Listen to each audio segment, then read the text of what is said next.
Oke, terima kasih. Kalau saya sih sudah bertanya tadi kita ya. Maunya nanti kita rubah lagi, jangan satu dong, dua. Jadi kan ada dua orang kita ini, yang satu menjawab dua, yang satu karena 5 menit ini biar kita explore semua ya. Karena pertanyaan itu kalau satu kayaknya kurang menggigit lah. Jawab aja ya atau tidak, ya selesai. Nggak bisa kita explore ya. Kalau dua enak. Jadi misalnya saya bertanya dua, Mas Oki bertanya dua, kan kita dua orang ini. Mungkin Mas Wafi yang menjawab punya saya, Alif yang menjawab punya Oki, kan jadi enak ya. Tapi nggak apa-apalah, nanti kita sepakati ulang. Kalau 3 janganlah terlalu banyak. Kalau 2 kayaknya pas ya. Nah, kalau nanti ini nggak bisa saya bertanya lagi, kan sudah menguraikan juga apa yang mau diuraikan. Ya terima kasih. Itu saja. Ada pertanyaannya buat ngisi waktu lain. Sudah habis, kan udah kuliah itu. Aku lupa tadi. Lucu kalau kita ulang-ulang. Gimana? Bisa 2 nggak? Karena kita kan 4 orang ini. Iya, tak apa-apa. Lanjut. 2 ya. Ya, kalian mulai. Karena yang pertama, silakan tanggapi dulu, langsung buat pertanyaan kami terima ya. Oke. Ups. Oke. Bismillahirrahmanirrahim. Saya menjawab pertanyaannya Mas Oki pertama. Di mana letak keadilan Tuhan? Karena Tuhan banyak menyesatkan orang lain. Padahal konteks penyesatan ini juga ada di dalam Bible. Ada di dalam Bible. Yesus juga memasukkan roh jahat kepada babi-babi sehingga dia masuk ke dalam danau. Ini kan gimana? Kalau kita mau mengatakan bahwa roh Tuhan, roh jahat juga diutus oleh Tuhan sehingga mereka percaya kepada dusta, itu juga ada di dalam Bible. Jadi roh jahat yang diutus oleh Tuhan sehingga mereka percaya kepada dusta di dalam 2 Tesalonika itu juga ada. Nah, lalu kalau itu ditanyakan kepada saya, apakah Allah menyesatkan orang yang dikehendaki tanpa alasan? Oh tidak, saudara. Semua ayat-ayat tentang kesesatan yang Anda bawakan bahwa Allah Maha Penyesat, misalnya Anda menarasikan seperti itu, Allah bisa menyesatkan siapa saja, bukan tanpa alasan. Buka di dalam surah Al-Baqarah ayat ke-26. Wa ma yudillu bihi illal fasiqin. Tidaklah Allah menyesatkan orang kecuali mereka adalah golongan orang-orang yang fasik. Kalau fasik, maka Allah akan menyesatkannya. Kalau tidak fasik, maka Allah tidak akan pernah menyesatkannya. Siapa fasik tersebut? Orang yang selalu meremehkan bahkan menentang hukum-hukum Allah. Surah Al-Baqarah ayat ke-26. Terjawab, saudara. Kemudian, wa ma yudillu bihi illal fasikin. Tidaklah Allah menyesatkan kecuali dia fasik. Kalau fasik disesatkan, kalau enggak. Nah, kemudian dari Mas Rudi Yohanes. Ingat Mas Rudi, pertanyaan saya tentang orang yang hidup di pedalaman lalu dia suka berbuat jahat. Mas Rudi mengatakan, tadi kan begini, ini saya catat ya. Galatia. Kalau orang melakukan 9 buah roh seperti sukacita, seperti kemurahan, kemudian apalagi tadi? Ini ya, Galatia. Tetapi buah roh ialah kasih, sukacita, damai, sejahtera, kesabaran, kemurahan, kebaikan, kesetiaan. 9 itu.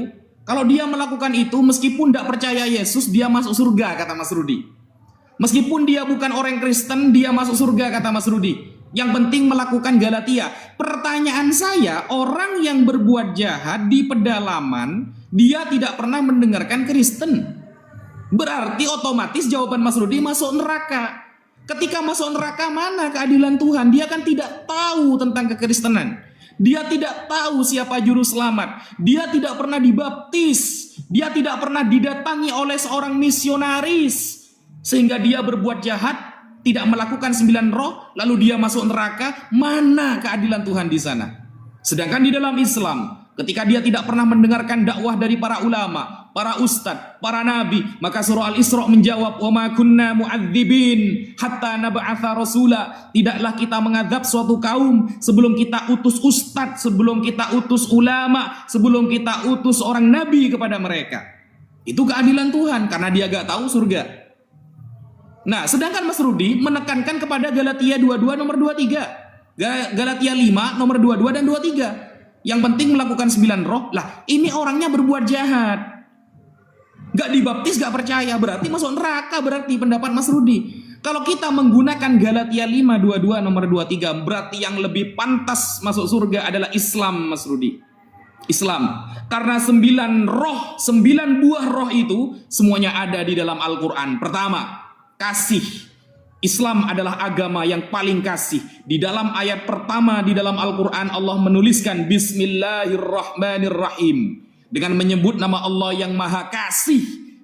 Tentang kasih Allah sebutkan di ayat pertama dalam suratul Fatihah. Kemudian buah roh yang kedua, sukacita. Sukacita disebutkan dalam Al-Quran di awal-awal. Ulaika ala hudam mir rabbihim wa ulaika humul muflihun. Orang-orang yang akan berbahagia nanti di akhirat. Sukacita.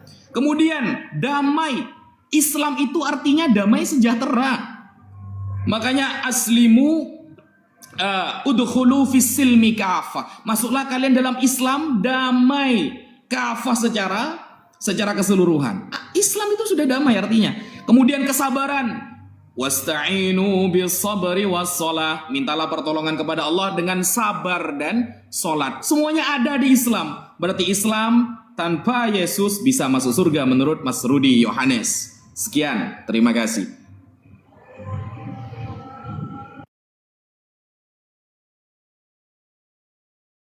Oke. Sebelum perputaran mulai, ini kalau ada suara noise mohon maaf ya, karena ada banyak acara di sekitaran. Langsung saya masuk? Oke. Baik, terima kasih. Saya izin putar kamera aja dulu ya. Saya mungkin di sini akan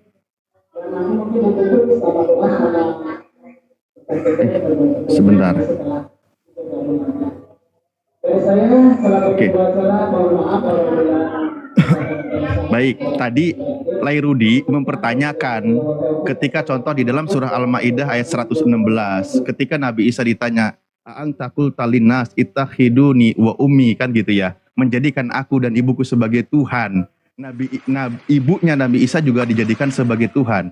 Sehingga katanya konsep Trinitas yang dijelaskan atau yang maksud disampaikan dalam Al-Quran surah Al-Maidah ayat 72, 73 itu dari mana? Nggak ada yang menuhankan Maria kan gitu. Saya buka dari Sarapan Pagi Biblika punya Ibu Rita Wahyu. Di sini ternyata ada sektenya. Dikonfirmasi ada sekte yang menuhankan Bunda Maria. Ada ini. Namanya ini apa ini? Koliridianisme. Mariamia. Panjang lah di sini dibahasnya. Nih. Paham ini yang menyatakan bahwa Bunda Maria adalah Dewi atau Theos selain Trinitas yang harus disembah. Paham bidah inilah yang dikutip oleh Nabi Muhammad di dalam Al-Quran. Surah Al-Maidah 73.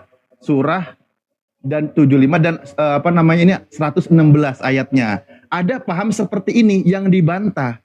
Jadi ketika pada masa itu ada yang menuhankan Bunda Maria. Di dalam perumusan konsep Trinitas. Itu ada sekte seperti itu. Ini fakta di sini dikatakan. Ini di sini ada faktanya nih ya.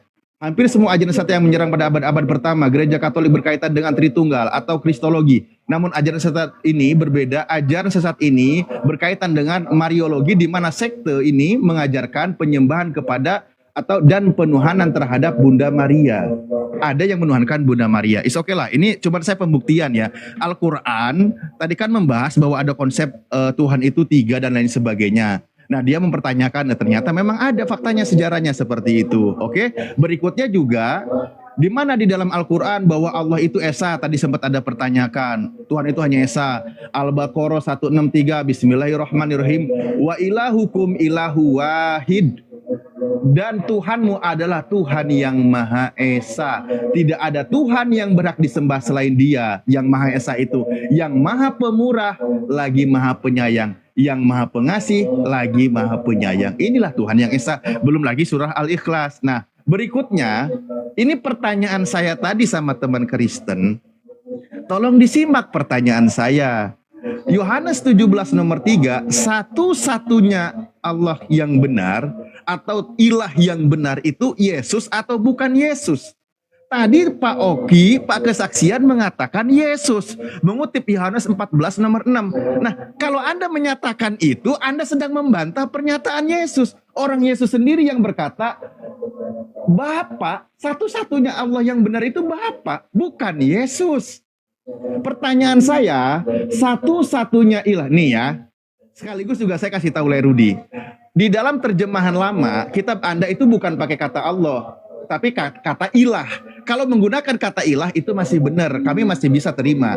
Makanya tadi saya sampaikan, ini contoh ya, ini ada namanya di terjemahan lama. Nih saya kasih tahu nih. Nah, di sini mengatakan bahwa Engkau Allah yang Maha Esa, satu-satunya ilah yang benar di dalam terjemahan. Oke? Mana tadi? Lama nanti kelamaan. Sekarang bahasa Arabnya aja. Saya ingat waktu bahasa Arabnya juga menggunakan kata anta al ilahu, ilah menggunakan kata ilah bukan kata Allah. Makanya ketika saya mengatakan satu-satunya ilah yang benar berdasarkan pernyataan Yesus, apakah Yesus atau bukan Yesus? Nah, tadi Kristen menjawabnya Yesus, padahal kata Yesus ilah yang benar satu-satunya adalah Bapa. Kenapa jawabannya tidak sinkron dengan pernyataan Yesus? Ini tanda tanya besar buat saya untuk teman-teman Kristen. Makanya jujur di sini, kalau punya Tuhan 3 ya 3, kalau punya 1 ya 1. Kalau punya 1 ada bunyi ayat satu-satunya Tuhan yang benar. Di sini siapa? Karena di sini menurut Yesus itu Bapa, bukan Yesus. Karena Yesus dikenalnya sebagai utusan, bukan sebagai Tuhan gitu. Jadi saya ulang lagi, ingat-ingat nanti, satu-satunya ilah yang benar itu pasti menurut Yesus bukan Yesus, tapi menurut Kristen tapi Yesus mengatakan. Nah, berikutnya juga tadi saya sedikit menanggapi yang disampaikan bahwa orang Kristen, Yahudi, Nasrani menjadi tebusan di dalam di mana kasihnya dan sebagainya gitu. Oh, habis. Oke, nanti aja berikutnya. Siap. Terima kasih. Yang kuminta tadi jangan lupa nanti ya Tat ya. Dari Al-Quran yang mengatakan dia adalah satu-satunya Allah yang benar. Lah, barusan Al-Baqarah 163. Yang Rudi ini nggak nyimak loh. Gimana? Oke. Nggak apa-apa. Ada sih. Nanti yang tadi Pak Oki sampaikan berkaitan dengan tebusan-tebusan nanti saya tanggapi. Oke, silakan Mas Oki duluan. Oke, saya tanggapi dulu ya tentang narasi dari Pak Ustadz Alif. Kita bukakan ya teman-teman ya, Yohanes 17 ayat yang ketiga. Yohanes 17 ayat yang ketiga. Ya, tadi saya sudah jelas menjawab ya, ketika Pak Ustadz Alif bertanya, siapa Tuhan yang benar? Ya, cuma Tuhan Yesus, jalan kebenaran dan hidup. Tidak ada satu orang pun yang dapat sampai kepada Bapa kalau tidak melalui aku. Nah, sekarang Pak Ustadz Alif mengutip Yohanes 17 ayat yang ketiga. Inilah hidup yang kekal, itu yaitu bahwa mereka mengenal Engkau satu-satunya Allah yang benar dan mengenal Yesus Kristus yang telah Engkau utus. Saya ingatkan, Yohanes 17 ayat 3 itu tidak berdiri sendiri. Jangan mengutip Yohanes 17 ayat 3, bandingkan dengan ayat lainnya supaya kita tahu remanya. Apa yang dimaksud di Yohanes 17 ayat 3. Jadi Yohanes 17 ayat 3 tidak berdiri sendiri. Coba kita baca di dalam Yohanes 17 ayat yang kelima. Oleh sebab itu ya Bapa, permuliakanlah aku padamu sendiri dengan kemuliaan yang kumiliki di hadiratmu sebelum dunia ada. Bahkan sebelum dunia ada, Tuhan Yesus sudah ada. Nah, kalau Pak Ustadz Alif ingin mengatakan Yohanes 17 ayat 3, Tuhan Yesus cuma sekedar utusan, Pak Ustadz boleh lihat di dalam Yohanes 17 ayat yang ke-10. Dan segala milikku adalah milikmu, dan milikmu adalah milikku, dan aku telah dipermuliakan di dalam mereka. Makanya di dalam 1 Yohanes, berapa tadi yang Bapak kutip itu, 1 Yohanes 5 ayat yang ke-17 kan jelas sekali ya, menjawab semua pertanyaan Bapak sebenarnya. Makanya saya berterima kasih tadi. 1 Yohanes 5 ayat yang ke-7 ya, kalau tidak salah sebentar, 1 Yohanes 5 ayat yang ke-7. Ya. Sebab ada 3 yang memberi kesaksian dalam sorga, Bapa, Firman, dan Roh Kudus. Ketiganya adalah satu. Jadi orang Kristen itu tidak pernah menyembah 3 Tuhan. Orang Kristen itu tidak pernah menyembah 3 Tuhan. Tuhannya cuma satu. Nah, saya mau menanggapi apa yang menjadi narasi jawaban Pak Ustadz Wapi. Pak Ustadz Wapi tadi jawab melalui Al-Baqarah ayat yang ke-26. Betul ya Pak Ustadz Wapi ya, kalau saya tidak salah ya. Al-Baqarah ayat yang ke-26, saya izin bacakan ya Pak ya. Ya, buat teman-teman muslim saya tidak menafsir ya teman-teman ya. Saya cuma membaca yang tertulis. Al-Baqarah, masih ada waktu ya. Ayat yang ke-26. Ya.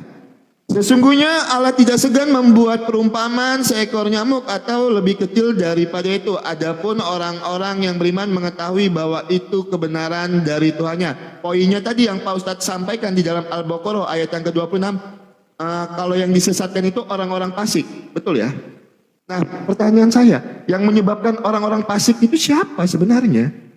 Yang menyebabkan orang-orang fasik itu siapa? Karena di dalam Al-Hijr ayat yang ke-39, iya, dalam kurung iblis berkata, Tuhanku, karena engkau telah menyesatkanku, sungguh aku akan menjadikan kejahatan terasa indah bagi mereka di bumi, dan sungguh aku akan menyesatkan mereka semua. Nah, ketika iblis saja kok disuruh untuk membuat orang menjadi fasik, gimana itu? Ini di dalam Al-Hijr ayat yang ke-39. Silakan Pak Ustadz Wapi nanti tanggapi ya. Karena Pak Ustadz Wapi tadi bernarasi kalau Al-Baqarah Allah itu menyesatkan orang-orang yang fasik atau orang-orang yang ingkar. Kita harus tahu dulu, yang membuat orang-orang ingkar itu siapa? Nah, jelas-jelas di dalam Al-Hijr ayat yang ke-39, siapa yang menyesatkan iblis? Saya minta data dan dalilnya. Tolong Pak Ustadz Wafi tanggapi nanti ya. Itu. Nah, kalau masalah penebusan tadi orang-orang Yahudi dan Nasrani nanti Pak Ustadz Alif ya katanya mau menanggapi ya. Pokoknya tadi waktunya nggak cukup. Ya silakan Pak Bang Rudi Anas kalau mau diambil. Silakan. Oke, terima kasih. Kalian tadi tidak menyimak apa yang ku bilang. Bagaimana orang yang belum sampai kepadanya firman dan dia melakukan pembunuhan, pemerkosaan segala macamnya. Kan sudah ku bilang, saya percaya Yesus menginjili mereka juga. Tinggal mereka terima apa tidak. Itu lain lagi masalah ya. Tunggu kita lanjutkan habis ini. Sabar. Aduh, mana nih kawan-kawan Kristen? Masa kita melempem? Di awal kita ada perlawanan ini. Masa babak kedua nggak ada perlawanan? Aduh, malu kita. Ayo gas. Terima.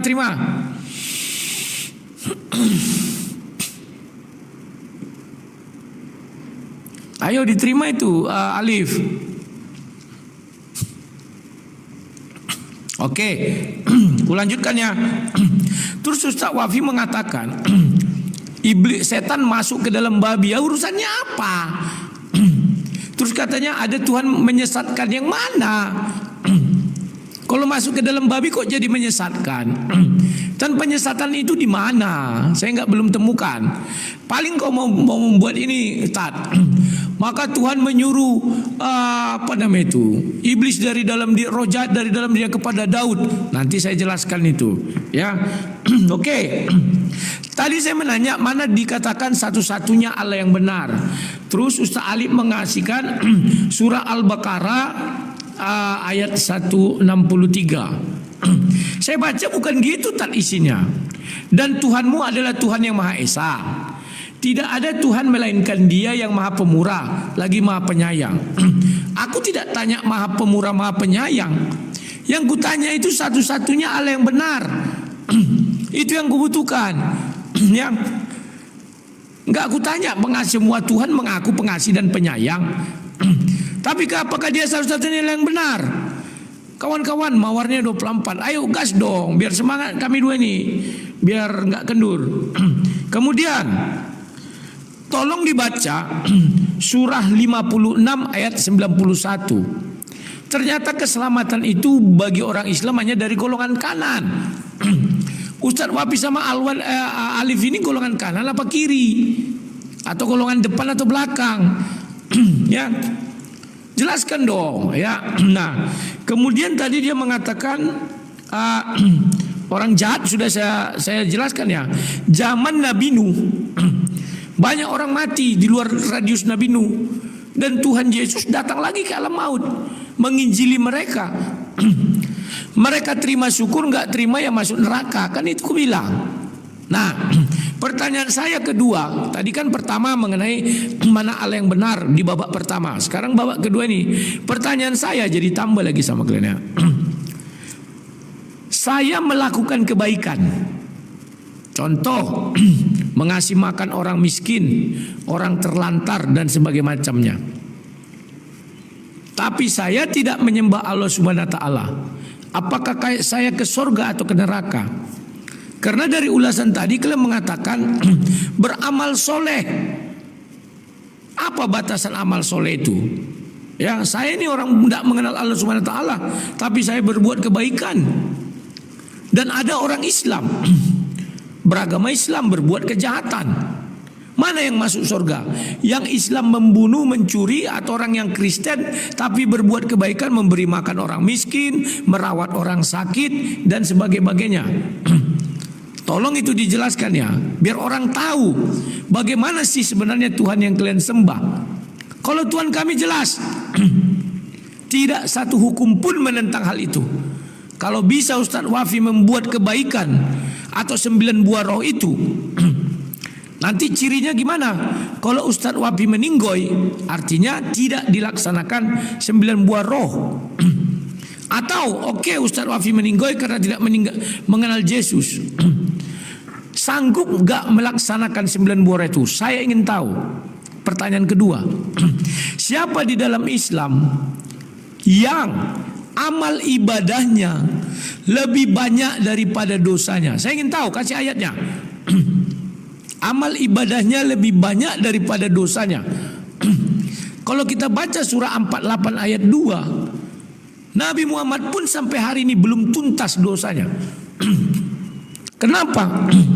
Dikatakan di sana dia memiliki dosa yang masa lalu. Oke, dosa yang masa lalu sudah tuntas.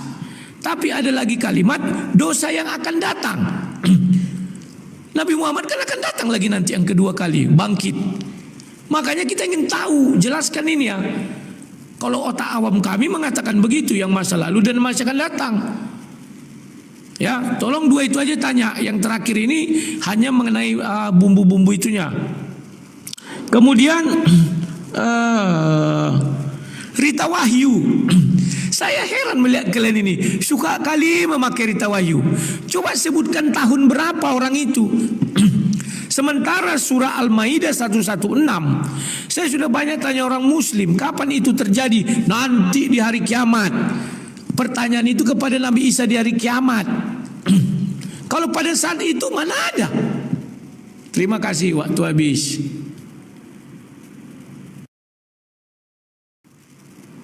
Ya kawan-kawan, semangat terus, karena kami juga akan semangat.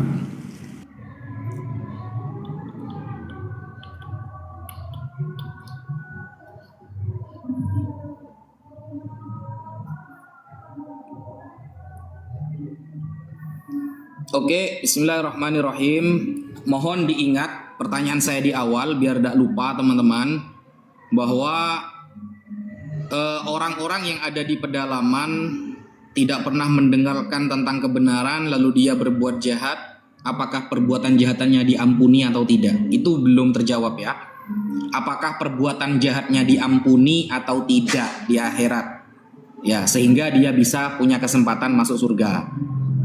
Itu kan belum ada tuh ayat yang menegaskan mengenai orang yang hidup di pedalaman tidak pernah mendengarkan agama, dia berbuat jahat, apakah perbuatannya diampuni atau tidak? Karena ketidaktahuannya terhadap juru selamat, kekristenan dan lain sebagainya. Itu belum terjawab. Itu jangan sampai lupa. Jangan kemudian fokus kepada pertanyaan Allah menyesatkan. Lalu tadi saya sudah menjawab Mas Oki dan Mas Rudi Yohanes di dalam surah Al-Baqarah ayat ke-26. Wa ma yudhillu bihi illal fasiqin. Tidaklah Allah menyesatkan seseorang kecuali orang itu fasik. Lalu Mas Oki bertanya, Siapa yang membuat mereka fasik? Oh, yaitu iblis. Iblis yang membuat mereka fasik. Jadi begini, pemahaman di dalam Islam, kita itu memiliki free will, memiliki ikhtiar, bisa mana tahu baik dan buruk, mana yang baik, mana yang buruk. Itu kita punya free will. Sehingga ketika setan lebih dominan bisa mengganggu dia, maka dia akan jatuh kepada kefasikan. Nah, apakah setan ini ketika dinyatakan dalam surah Al-Hijr ayat ke-39, bima aghwaytani, ya Allah, engkau telah menyesatkan aku. Apakah berarti Allah menyesatkan iblis tanpa alasan? Tidak. Lebih dulu mana? Iblis tidak mau mengikuti aturan Tuhan dengan permintaannya dia untuk mengganggu umat manusia. Jelas. Lebih dulu iblis tidak taat kepada perintah Tuhan, bahkan dia sombong. Dalilnya ada. Ini ya. Nanti kalau minta terjemahannya, karena takut saya salah nerjemah atau bagaimana, akan saya tunjukkan.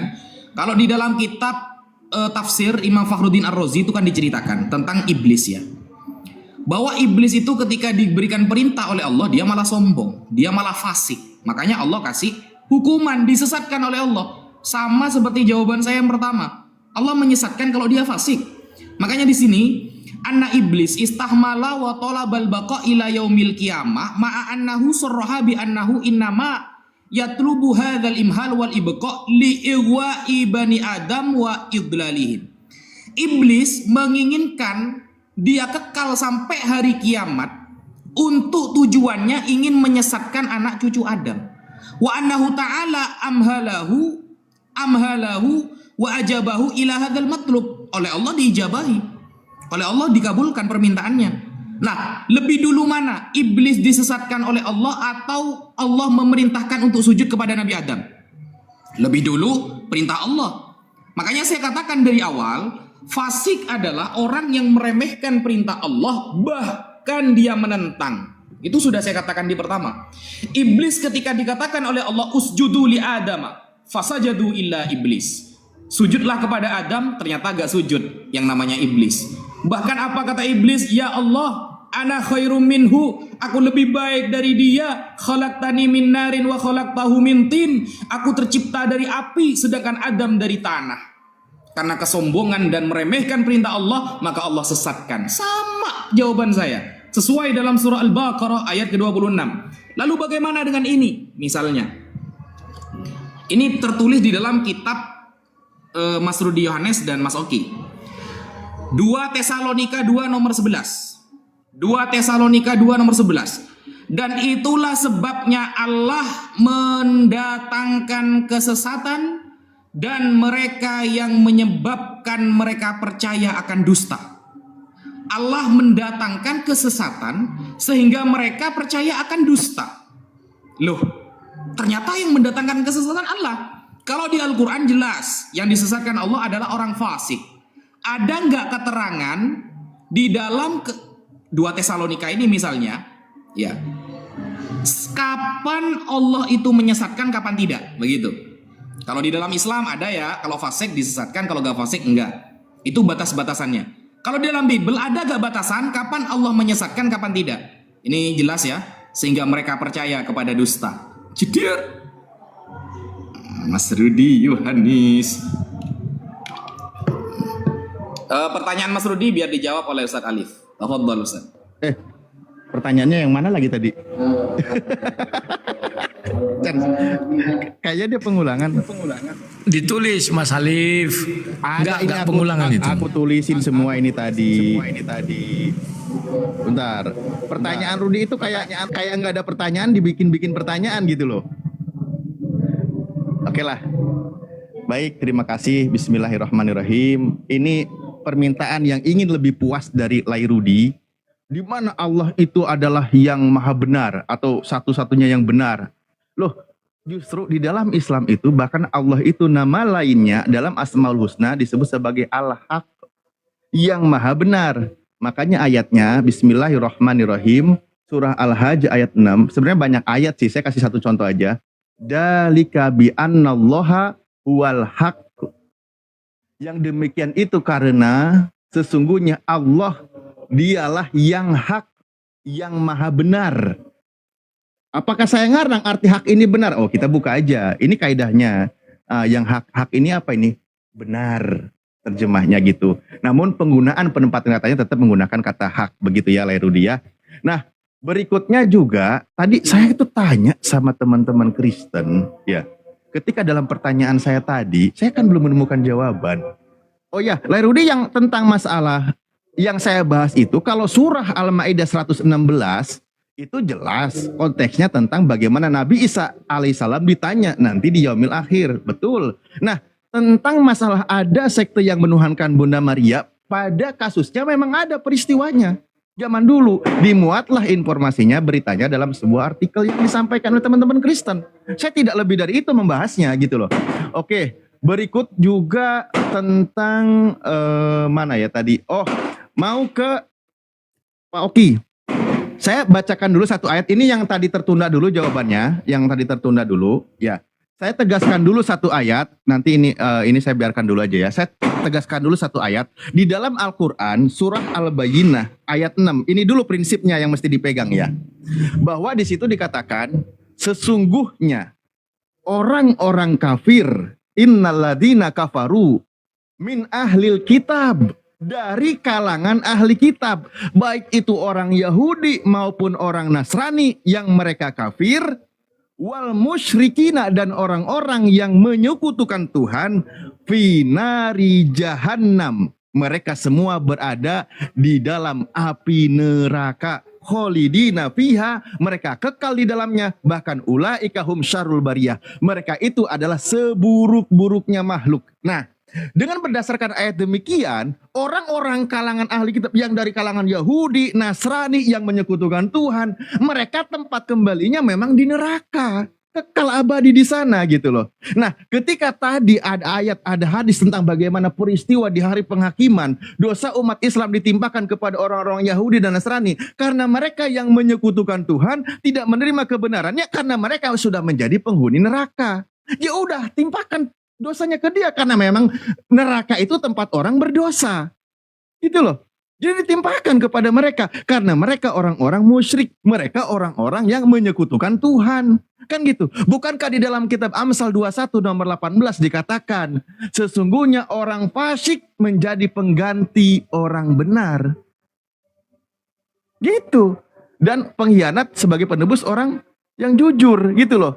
Ya demikian adanya, logis hukum Tuhan gitu. Loh, kalian memang sudah diponiskan. Nah, seperti itu ya, sudah jelas. Ini juga tadi yang berkaitan dengan sebenarnya sangat sederhana sekali tadi tentang Allah menyesatkan. Gus Wapi juga sudah menanggapi. Saya izin menambahkan dari versi gaya saya aja gitu kan. Bahwa di sini sudah dikatakan. Nah, ini kan tadi surah An-Nahl ayat 93. Ini bahkan Al-Quran itu alhamdulillah ada indeks tematik namanya berkaitan dengan siapa yang disesatkan. Saya langsung ke terjemah mempersingkat waktu. Maka apakah pantas orang-orang yang dijadikan terasa indah perbuatan buruknya, ia menganggap baik perbuatannya itu? Sesungguhnya Allah menyesatkan siapa yang dia kehendaki dan memberi petunjuk kepada siapa yang dia kehendaki. Maka janganlah engkau Muhammad biarkan dirimu binasa karena kesedihan terhadap mereka. Sesungguhnya Allah Maha mengetahui apa yang mereka perbuat. Allah membiarkan mereka, bagaimana Allah menyesatkan siapa yang dikehendaki, dibuat terasa indah perbuatannya. Contoh, menyekutukan Tuhan. Contoh, udah jelas-jelas berkali-kali menyebut bahwa ada 3 yang bersaksi. Tuhannya 3, tapi ketiganya itu satu. Selalu dibuat indah narasinya. Selalu diperbaik narasinya. Kejujurannya itu dibulak-balik kalimatnya. Loh, tadi percaya Tuhan itu satu. Tapi ada 3 yang bersaksi percaya. Dan ketiganya adalah satu. Oh, dan ketiganya berarti 3 dong. Nah, Allah lihat ya, disadarkan di sini Al-Qur'an memberi peringatan, hei, kamu itu dibuat indah dengan narasi-narasi seperti itu agar engkau ikut terlena seperti tadi iblis yang disesatkan. Begitu. Terima kasih. Oke. Silakan. Aku duluan atau Mas Oki? Bebas. Aku duluan boleh. Ya, silakan Mas Oki duluan. Mana Pak Alif? Sebentar. Pak Alif kemana? Loh,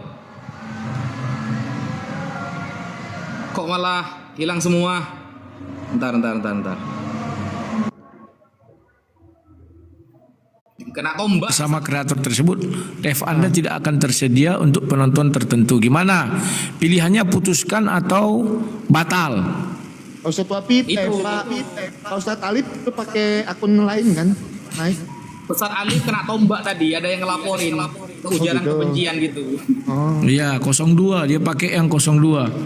ya kita tunggu aja dulu ya. Padahal lagi seru ya. Lagi enak. Siap, 55 kita tunggu nih saja. ayatnya itu. Kena tombak Ustaz Alif, weh. Nah, sebentar ya, kita tunggu dulu ya, teman-teman ya. Diklik teman-teman, love orange diklik biar kuat. Ya teman-teman Kristen pada kemana Ya. ya? Pada nggak mau cek layar ya teman-teman Kristen ya.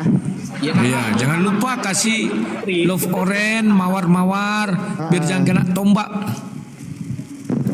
Karena nanti dilihat si TikTok, wah nggak ada orang ini menguntungkan aku kan ya, ditombak kita kawan. Dibantu dong. Gimana ini Ustaz Alif? Oh, kena benut nih. Beliau bilang kena benut. Waduh. Iya tadi muncul di tempatku juga muncul. Nggak ada akun lain. Saya tanyakan. Ah. Ah.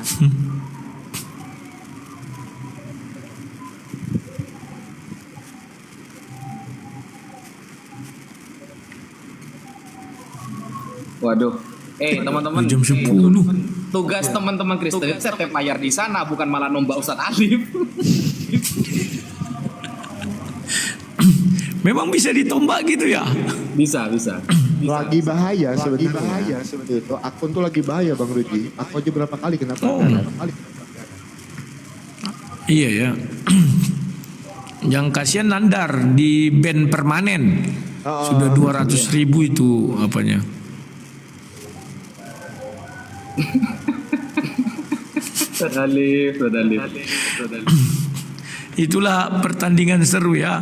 Gak hanya kita yang berdebat di ruang ini, penonton juga saling tombak menombak. Tugas teman-teman Kristen mensupport yang teman-teman Kristen, bukan malah nombak sih. Ini yang live di YouTube kasihan ini kepotong. Iya. Aduh.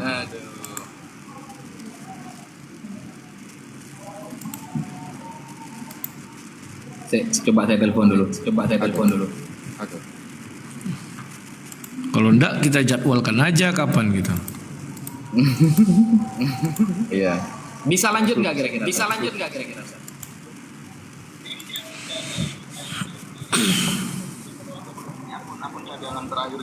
Oh, dia live pakai akun Alif 03 katanya. Bentar, aku nggak follow berarti. Gimana Saya nggak itu cara follow follow-nya? Iya ini akun cadangan. Stoknya satu lagi. Stoknya satu lagi. Iya. Gimana Ustadz ya? Saya kan nggak anu. Saya entar. Wah, saya nggak ke-follow antum. Kalau nggak gini, biar aku rungkat dulu, biar aku end live dulu, aku follow nanti aku undang. Biar aku yang end live dulu, nggak apa-apa. Ya. Oh, siap. Biar aku yang end live dulu. Undang aku Alif 03. Alif 03 ya? Bentar. Alif 03. Bentar Ustaz, antum akan di-follow sama Mas Kesaksian Kristen, antum follow back beliau, nanti beliau yang narik. Oke. Wah seru ini. Padahal sudah kubuat ini tulisan-tulisannya Tat. Kapan kita diskusi berdua lah? Ayo. Kalau besok kan sampean masih Idul Fitri. Bisa malam. Lusa ya. Lusa ya? Oke, lusa. Tentang apa kita buat Tat? Tentang siapakah penyesat. Oh, mantap. Iya, itu tuh cocok. Ya, siapakah Tulis sang dia, siapa penyesat? penyesat. Siapakah sang penyesat? Siapa? Alif 03.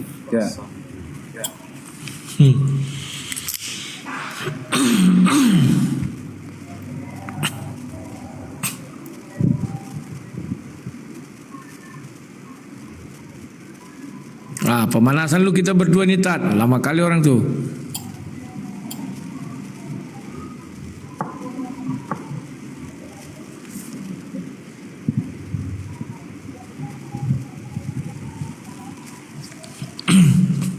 Ayo kawan-kawan, menunggu mereka berdua, pemanasan dulu kami ya, gas-gas dong. Tadi kayaknya kami berdua ini dengan Oki ya kurang kalian infus. Jangan lupa ya, karena ini sistemnya kami berdebat, di bawah itu orang tombak menombak kawan. Bagaimana dia berkuat? Kayak itu dikasih lope-lope oren itu ya sama mawar. Jadi kalau kita mencapai sasaran aja dia jadi kuat. Kan ini platform bisnisnya TikTok ini ya.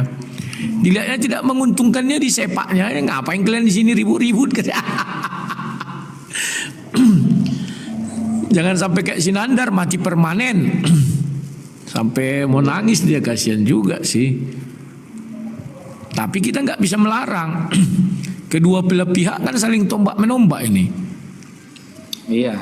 Jadi untuk itu ya bantu kalian lah kawannya biar kuat. Kalau aku akun kutat cuma 2 ini sama sang debater. Kalau udah kena tombak ini udahlah menangis olala bebe.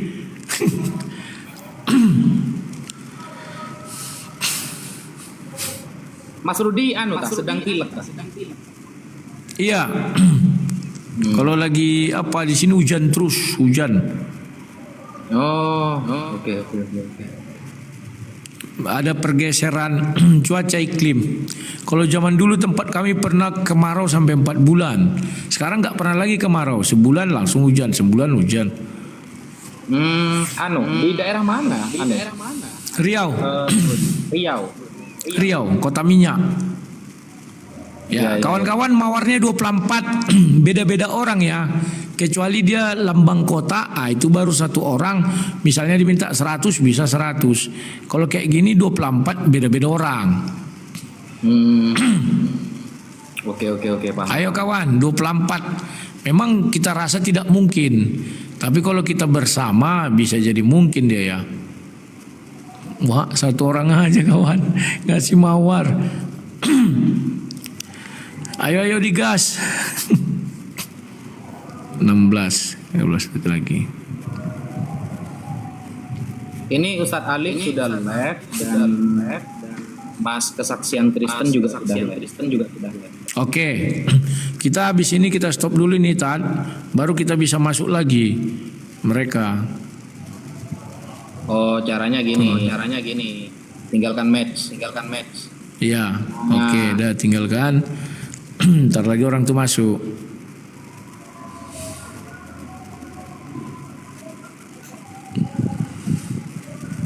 Oke, sebentar ya. Kita undang Pak Alif. Oke. Aduh. Kena tombak dia. Giliran Teman-teman siapa Kristen nih? tap layar dulu teman-teman.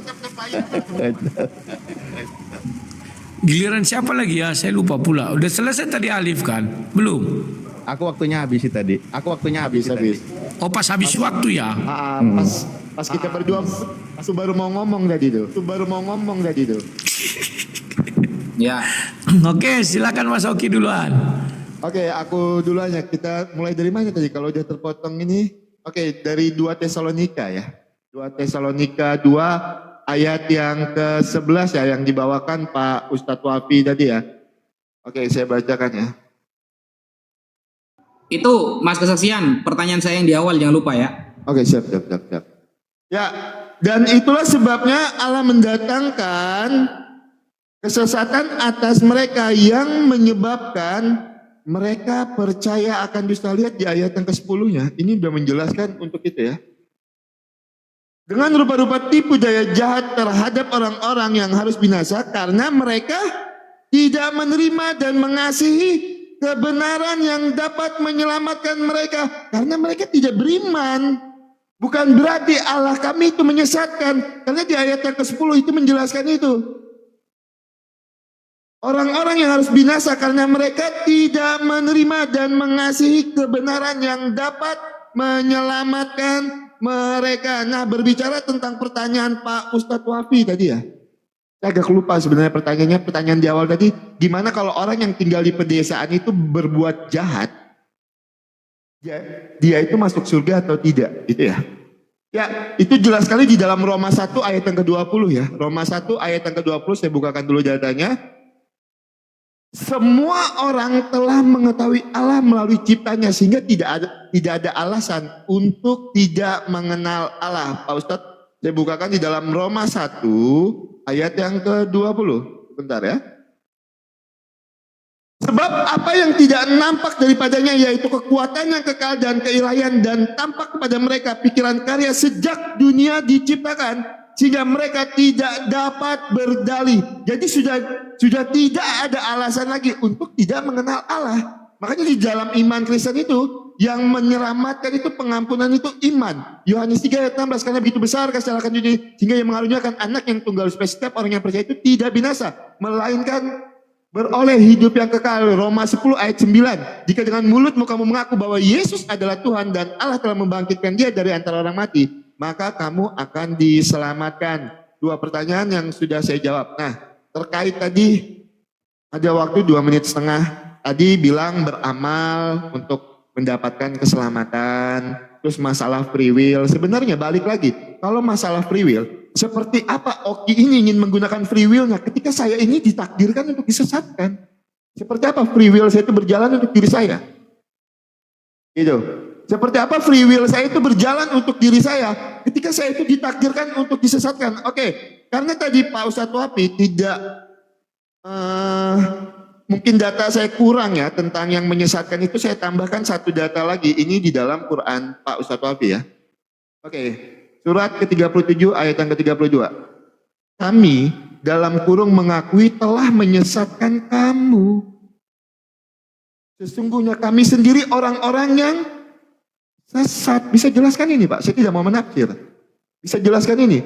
Surat ke-37 ayat ke-32. Kami dalam kurung mengakui telah menyesatkan kamu. Sesungguhnya kami sendiri orang-orang yang sesat. Nah, bicara tentang amal. Tadi siapa yang bicara kalau amal itu menyelamatkan? Saya boleh bantah dengan data ini. Kalau amal itu tidak menyelamatkan di dalam iman kalian. Sebentar, saya bukakan hadisnya. Bicara tentang ini tadi ya, sebentar ya. Oke. Hadis Muslim 5037. Tidak ada seorang pun yang dimasukkan surga oleh amalnya. Dikatakan tidak juga Tuhan, wahai Rasulullah. Beliau menjawab, tidak juga aku, kecuali bila Robmu melimpahkan rahmat padaku. Loh, ini amal tidak menyelamatkan. Di dalam hadis Muslim 5037. Ini tidak menyelamatkan. Kalau amal itu tidak menyelamatkan, letter lex di sini tertulis, tidak seorang pun yang dimasukkan surga oleh karena amalnya. Ini, saya minta bantah hadis ini dengan data. Ya, tolong bantah hadis ini dengan data. Oke, saya rasa cukup. Silakan Bang Rudi Yohanes kalau mau mengambil waktunya. Ya, teman-teman Kristen di tap-tap layar dulu yuk. Karena kita habis rungkat tadi.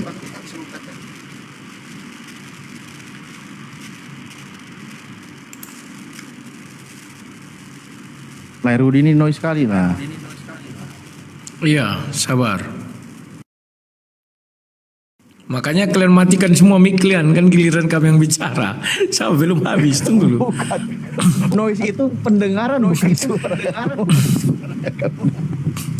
Enggak, kalau kalian matikan mic enggak ada noise-nya. Dia kan karena beradu punya kita.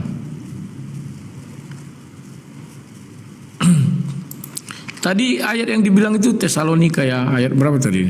Oh iya. Oke. Pencet ya. Mana nih, lama kali dia. Ya, silakan.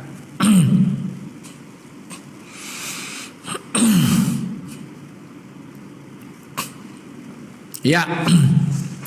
Tadi Mas Oki sudah menjabarkan 2 Tesalonika tadi ya. Itu benar kawan. Jadi kita harus membaca dari ayat 5 bahwa ada nabi-nabi palsu datang, guru-guru palsu mengajarkan bentuk-bentuk Tuhan lain. Dan Tuhan yang mereka ajarkan itu ajarannya apa? Itulah yang dikatakan di sini bahwa ajarannya mengatakan bahwa Tuhan yang menyesatkan orang. Ya, itu ajarannya sehingga orang percaya. Ketika Paulus datang, mereka nggak percaya lagi karena sudah diperkenalkan Tuhan-Tuhan lain sebelum Paulus datang. Ya, oke. Sekarang kita lanjutkan lagi ya. Bagaimana dengan perbuatan jahat? Itu juga sudah kita jelaskan bahwa perbuatan jahat itu berasal dari iblis. Perbuatan baik berasal dari Tuhan. Kalau dia membonoi zaman dulu, bagaimana, apakah dia ke surga atau neraka? Lah dia kan belum mengenal yang baik dan jahat. Betul, dia belum mengenal yang baik dan jahat. Karena dia tidak, imannya belum ada. Tetapi yang jahat dari iblis. Itu pertama kali. Tetapi saya percaya, sudah saya buka tadi ayatnya 1 Petrus 3, sama seperti zaman Nabi Nuh juga akan turun ke dalam kerajaan orang maut. Kan Yesus itu semenjak mengalahkan alam maut, suka-suka Yesus mau ke sana. Orang alam maut sudah kalah. Kawan, kesempatan, mawar hanya 9. Gas, ayo. Gak banyak-banyak 9. Kemudian tadi Ustaz Alif mengambil dari satu-satunya Allah yang benar. Enggak ada kata satu-satunya kok. Dia maha benar. Iya betul maha benar. Tuhan orang lain juga mengaku maha benar. Tapi kalau Tuhan kami mengatakan satu-satunya Allah yang benar, artinya dia tidak ada Allah di luarnya itu yang mengatakan dia benar. Enggak ada. Pengakuannya itu udah dikunci. Hanya aku satu-satunya Allah yang benar. Titik, selesai, dikunci. Kalau hanya Yesus mengatakan aku maha benar, masih ada Tuhan-Tuhan lain yang maha benar. Mengaku juga dia maha benar. Jadi itu maksud dari pernyataan surat yang saya tanyakan itu. Oke. Mengenai disesatkan tat, sebenarnya ini kajian tidak apa-apa saya buka dulu sekarang, timbang kita nunggu 2 hari lagi. Baca surat 7 itu ayat 12 itu sampai 25. Yang disuruh sujud siapa? Malaikat. Yang kena marah iblis. Sudah jelas-jelas malaikat itu tercipta dari nur, cahaya. Iblis dari api. Jangan kau bilang nanti bahwa iblis itu dulunya malaikat. Gak ada. Masa malaikat dari api? Malaikat itu golongan tersendiri. Iblis itu golongan jin. Gak boleh disamakan tat. Itu pahami dulu. Jangan diterjang semua. Nah, tadi dibilang lagi sama Alif bahwa iblis itu nanti minta sampai hari kiamat. Makanya kalian tidak teliti membaca Quran. Iblis tidak pernah meminta sampai hari kiamat. Baca surat 7 itu dengan baik. Iblis minta ditangguhkan. Maka Allah mengatakan, ya aku akan memberi engkau tangguh. Sampai kapan? Sampai mereka dibangkitkan. Perhatikan ayat itu baik-baik. Ditangguhkan dari apa? Kan ditangguhkan, diusir dari sorga dia. Keluarlah engkau katanya. Berilah aku tangguh katanya. Berarti enggak diusir dari sorga. Sampai kapan? Sampai mereka dibangkitkan. Yang lucunya muncullah hadis mengenai Isra dan Mi'raj. Ternyata Adam sudah bangkit di langit pertama. Lah iblisnya kemana? Masih berkeliaran. Kan diberi tangguh sampai Adam dibangkitkan. Adam sudah bangkit di langit pertama, dia sekarang. Loh, kok tangguhnya kapan? Ya. Kemudian pertanyaan saya tadi nggak dijawab loh. Saya ini Kristen. Saya berbuat baik. Apakah saya ke neraka? Sementara ada orang Islam berbuat jahat. Apakah dia ke surga? Oke. Udah. Ya, itu dulu yang bisa saya sampaikan ya. Terima kasih. Mantap, gas. Ini dia. Kalau kayak gini kan enak gasnya.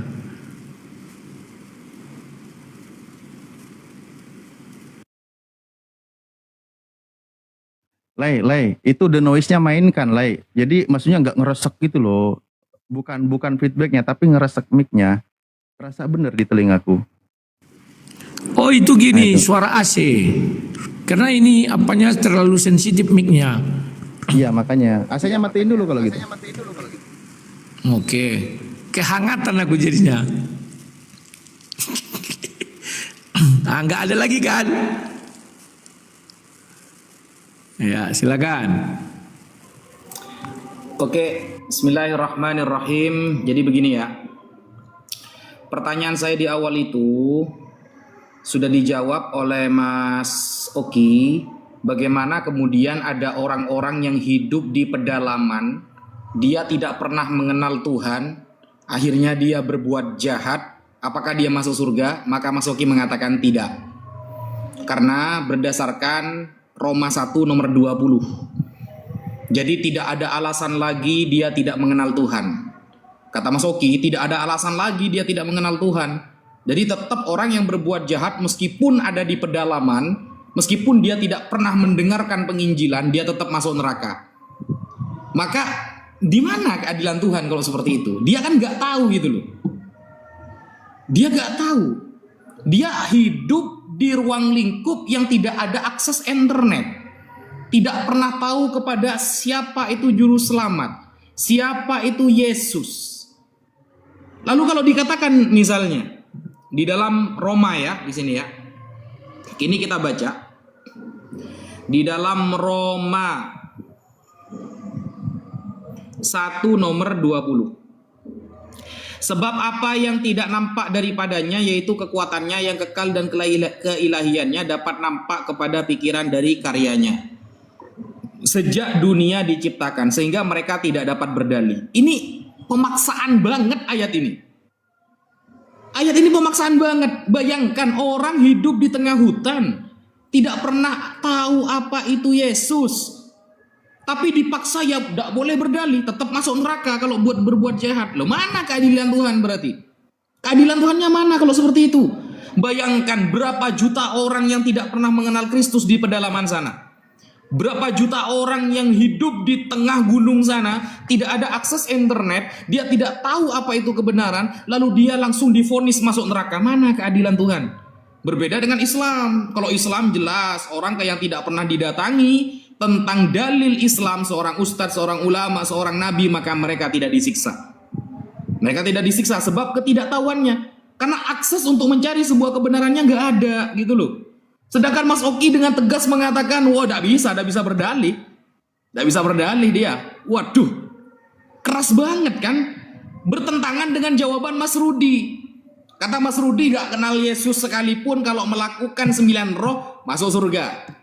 Meskipun dia bukan Kristen, meskipun bukan juru selamat, gak percaya juru selamat, yang penting melakukan 9 roh, kata Mas Rudi, masuk surga. Kan bertentangan berarti. Nah, sehingga kalau kita kaitkan, misalnya saya bertanya tentang 2 Tesalonika 2 nomor 11, ya.